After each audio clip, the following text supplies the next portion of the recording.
Media మిత్రులందరికీ నమస్కారాలు తెలియజేసుకుంటూ, ముఖ్యంగా మన ఆంధ్రప్రదేశ్ రాష్ట్ర చరిత్రలో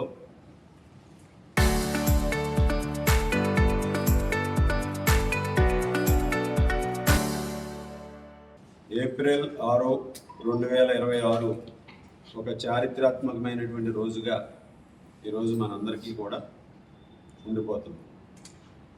ప్రతి ఆంధ్రప్రదేశ్ పౌరుని యొక్క ఆత్మగౌరవం, అదేవిధంగా అమరావతి రాజధాని రైతుల యొక్క ఆత్మగౌరవం నిలిచే విధంగా నిన్న ఏప్రిల్ 6వ తేదీ శాశ్వత రాజధానికి సంబంధించినటువంటి గెజిట్ రాష్ట్రపతి గారి ఆమోదముద్రతో రావడం ఈరోజు చాలా సంతోషం, ఒక శుభ పరిణామం. ముఖ్యంగా ప్రతి ఆంధ్రప్రదేశ్కి చెందినటువంటి అందరూ కూడా ఈరోజు రాష్ట్ర వ్యాప్తంగా ఒక హర్షాన్ని వ్యక్తం చేస్తూ, ఏదైతే మనకి 2014 పునర్విభజన చట్టం ఉందో దాన్ని ఈరోజు అమెండ్ చేసి పార్లమెంటు ఆమోదంతో గెజిట్ని రిలీజ్ చేసి 2024 జూన్ 2వ తేదీ నుంచి ఆంధ్రప్రదేశ్ రాజధాని అమరావతిగా ఈరోజు గెజిట్ రిలీజ్ చేయటం మనందరం కూడా హర్షించాల్సినటువంటి విషయం. ముఖ్యంగా దీనికి సంబంధించి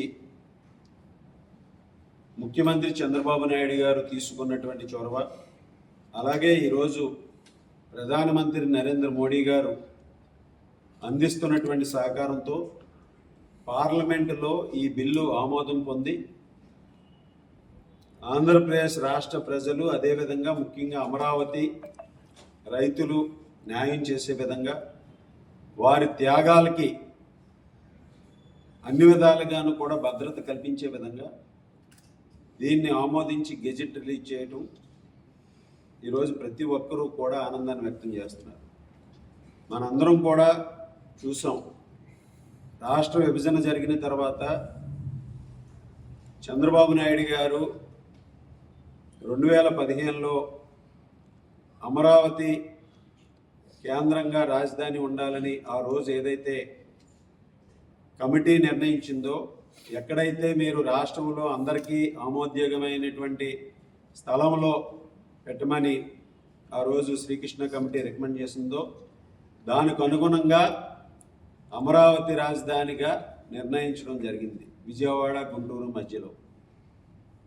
ఆ రోజు ప్రతిపక్ష నాయకుడిగా ఉన్నటువంటి జగన్మోహన్ రెడ్డి కూడా దాన్ని బలపరిచి, మేము అమరావతి రాజధానిని ఆమోదిస్తున్నామని చెప్పి, చిన్న రాజధాని కాదు 1000 ఎకరాల్లో రాజధాని ఉండాలని చెప్పినటువంటి వ్యక్తి అధికారంలోకి వచ్చిన తర్వాత మాడమా తిప్పి, ఎవరైతే రైతులు దాదాపు 29,000 మంది రైతులు 34,000 ఎకరాలు రాజధాని నిర్మాణానికి ఇచ్చి, ప్రపంచంలోనే ఎక్కడా లేని విధంగా ల్యాండ్ పూలింగ్ విధానం ద్వారా రైతులు చేసినటువంటి త్యాగాన్ని విస్మరించి అధికారంలోకి వచ్చిన తర్వాత 3 రాజధానులు అని చెప్పి 3 ముక్కలాట ప్రారంభించినటువంటి వ్యక్తి జగన్మోహన్ రెడ్డి. ఆ రోజు రైతులు త్యాగాలన్నింటినీ కూడా తుంగలోకి తొక్కి, మహిళలని జుట్టుపట్టుకు లాగుతూ, రైతులందరినీ కూడా అరెస్టులు చేయటం, అన్ని విధాలుగాను కూడా ఎంతోమందిని 5 సంవత్సరాలుగా వేధింపులకు గురి చేసినటువంటి దుర్మార్గమైనటువంటి పరిపాలన జగన్మోహన్ రెడ్డి పరిపాలన. ఆ రోజు ఎంతోమంది రైతులు కూడా, మహిళా రైతులు ఈరోజు రాష్ట్రంలో పాదయాత్ర చేస్తే పాదయాత్రను అడ్డుకోవడం జరిగింది. ఆ రోజు న్యాయస్థానం నుంచి దేవస్థానం పేరుతో రైతులందరూ చేసినటువంటి పాదయాత్రను కూడా ఎక్కడికక్కడ అడ్డుకోవడం జరిగింది. ఆ విధంగా రాజధానికి భూముల త్యాగాలు చేసినటువంటి రైతుల మీద కనీసం సానుభూతి లేకుండా 3 రాజధానులు అని చెప్పి రాష్ట్రానికి రాజధాని లేకుండా చేసినటువంటి దుర్మార్గుడు జగన్మోహన్ రెడ్డి. దానికి ఎటువంటి నిర్ణయాత్మకంగా కూడా అందరి సూచనలు కూడా విస్మరించి ఎక్కడ ముఖ్యమంత్రి కూర్చుంటే అదే రాజధాని అని చెప్పాడు. అలాగే మరొక పక్క 3 రాజధానులు అని చెప్పాడు. మరొక పక్క వైజాగే రాజధానిగా ఉంటుంది, శాశ్వత రాజధానిగా అన్నాడు. ఇన్ని విధాలుగా మాట మారుస్తూ మడమ తిప్పుతూ జగన్మోహన్ రెడ్డి ఈ రాష్ట్రంలో కనీసం ఒక బాధ్యతాయుతమైనటువంటి స్థానంలో ఉన్నటువంటి వ్యక్తి అన్ని విధాలుగాను కూడా ఈ రాష్ట్రాన్ని అధోగతి పాలు పట్టించినటువంటి పరిస్థితి. విన్యాసాలు చేసిన తర్వాత ఈ రాష్ట్ర ప్రజలు 11 సీట్లు ఇచ్చి కూర్చోబెట్టినప్పటికీ కూడా బుద్ధి రాకుండా ఈరోజు అదే విధంగా ప్రవర్తన. మరలా ఈరోజు రాజధానికి శాసనసభ తీర్మానం చేసి అమరావతి రాజధానిగా ఉండాలని చెప్పి పార్లమెంటులో పార్లమెంటులో బిల్లు ప్రవేశపెట్టి ఈరోజు పార్లమెంటులో దాదాపు 50 పార్టీలు ఉంటే 49 పార్టీలు అటు కాశ్మీర్ నుంచి కన్యాకుమారి వరకు ఉన్నటువంటి పార్టీలన్నీ కూడా ఈ బిల్లుకి బేషరతుగా మద్దతు ప్రకటించి ఆంధ్రప్రదేశ్ రాజధాని అమరావతి అని అందరూ కూడా ముక్తకంఠంతో దేశవ్యాప్తంగా మద్దతు తెలియజేస్తే ఈ పిచ్చి దొంగలకు ఒకే ఒక వైఎస్ఆర్ పార్టీ దాన్ని వ్యతిరేకించడాన్ని ఈరోజు వాళ్ళు చేసినటువంటి ఒక చారిత్రాత్మకమైనటువంటి తప్పిదం. జగన్మోహన్ రెడ్డి కనీస బాధ్యత లేకుండా ఈ రాష్ట్రం పట్ల కానీ ఈ రాష్ట్ర ప్రజల పట్ల కానీ భవిష్యత్ తరాల పట్ల కానీ బాధ్యత లేకుండా ప్రవర్తిస్తున్నాడు అనే దానికి ఇది ఒక నిదర్శనం.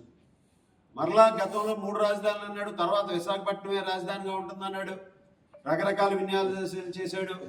మరలా ఈరోజు కొత్తగా అమరావతి రాజధానికి శాసనసభ తీర్మానం చేసి పార్లమెంట్ ఆమోదించిన తర్వాత మరలా ఒక పిచ్చి ఆలోచన చేసి మావిగన్నని పెట్టి ముందుకు రావడం జరిగింది.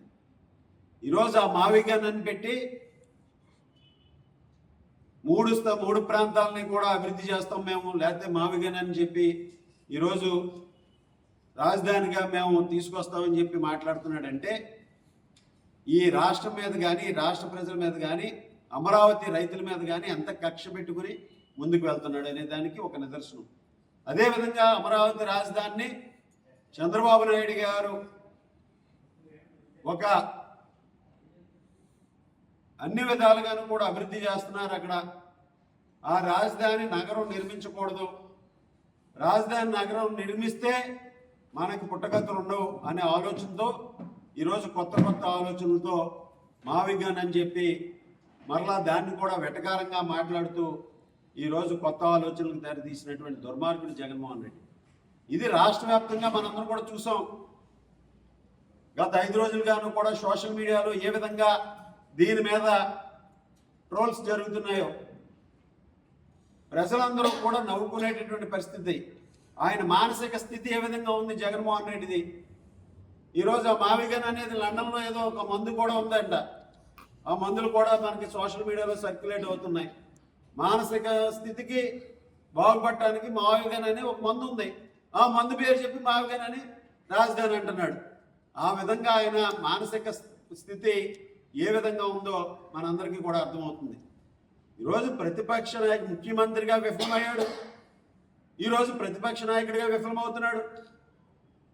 ఈ రాష్ట్ర ప్రజలు కనీసం నిన్ను ఒక నాయకుడిగా గుర్తించేటటువంటి పరిస్థితి లేదు జగన్మోహన్ రెడ్డి. ఈరోజు జగన్మోహన్ రెడ్డి మావిగన్ అంటే దానికి తానా తందానా అంటూ ఒక భజన బ్యాచ్ అంటే వీళ్ళందరూ కూడా ఈ రాష్ట్రం పట్ల కానీ ఈ రాష్ట్ర ప్రజల పట్ల కానీ ఒక బాధ్యత అంటూ లేదు. జగన్మోహన్ రెడ్డి మావిగన్ అంటే వీళ్ళు కూడా మావిగన్ అంటాం. అటువంటి అరాచకవాదులందరూ కూడా ఉన్నటువంటి పార్టీ వైఎస్ఆర్ కాంగ్రెస్ పార్టీ. వాళ్ళందరూ కూడా ఎటువంటి ఆలోచనలు లేకుండా ఈరోజు జగన్మోహన్ రెడ్డి అదంటే కనీసం సూచనలు కూడా చేయట్లేదు. వీళ్ళెవరూ చక్కదిద్దే ప్రయత్నం కూడా చేయట్లేదు. ఆ పార్టీలో ఉన్నటువంటి పెద్దలు, ఎమ్మెల్యేలుగా చేసిన వాళ్ళు, మంత్రులుగా చేసిన వాళ్ళు జగన్మోహన్ రెడ్డి ప్యాలెస్లో కూర్చుని వీళ్ళతో ఎవరితోనూ ఆలోచన చేయకుండా చర్చించకుండా ఏదో ఒక పిచ్చి తొక్కులకు మాట్లాడితే దానికి కూడా వీళ్ళు కూడా అదే బాటలో వెళ్తూ ఆ పిచ్చిని మరింత ముందుకు తీసుకెళ్తున్నటువంటి పిచ్చి వాళ్ళుగా వీళ్ళు కూడా తయారయ్యారు. ఈరోజు వైఎస్ఆర్ కాంగ్రెస్ పార్టీ ఆ పార్టీ నాయకులు కూడా చరిత్రహీనులుగా మిగిలిపోతారు.